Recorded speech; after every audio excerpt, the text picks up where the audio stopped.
दान भावना। श्रीनिवास नाम का एक बालक अपनी दादी के साथ एक नए गांव में रहने आया।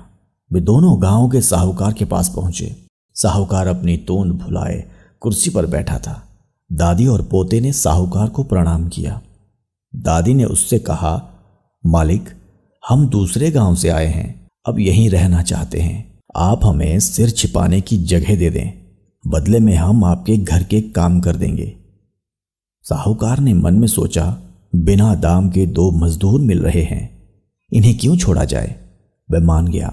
उसने घर के पिछवाड़े उन्हें रहने की जगह दे दी। दादी ने पूछा, साहूकार जी, इसका किराया क्या लगेगा। साहूकार ने झट से बताया, मेरे घर में 4 भैंसे, 3 बैल और 4 गायें हैं।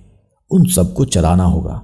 उनके गोबर को पाथ कर उपले बनाने होंगे और उपले बेचकर उनके पैसे मुझे देने होंगे, वही उसका किराया होगा।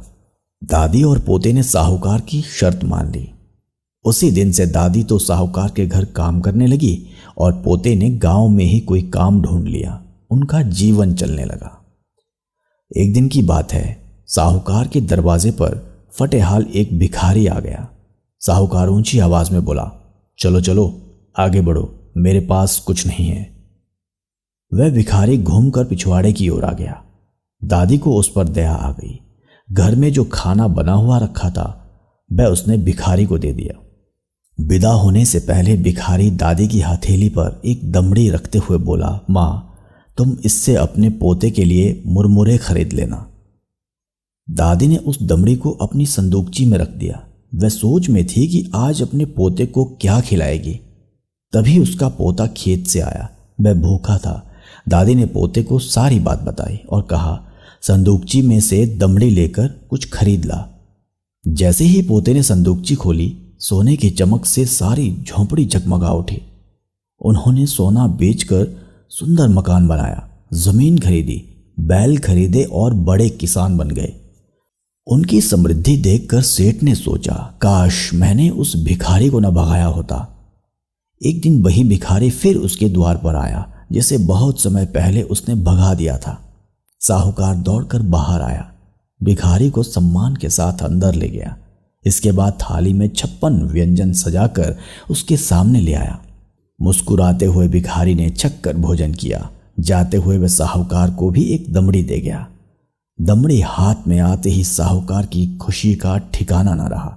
उसने दमड़ी को बड़े जतन से अपनी तिजोरी में रखकर ताला लगा दिया। उस रात उसे नींद नहीं आई। वह बार बार तिजोरी के पास आता और फिर बिस्तर पर लेट जाता। इस तरह पूरी रात घूमते हुए बीती। पांव फटते ही साहूकार तिजोरी खोलने लगा।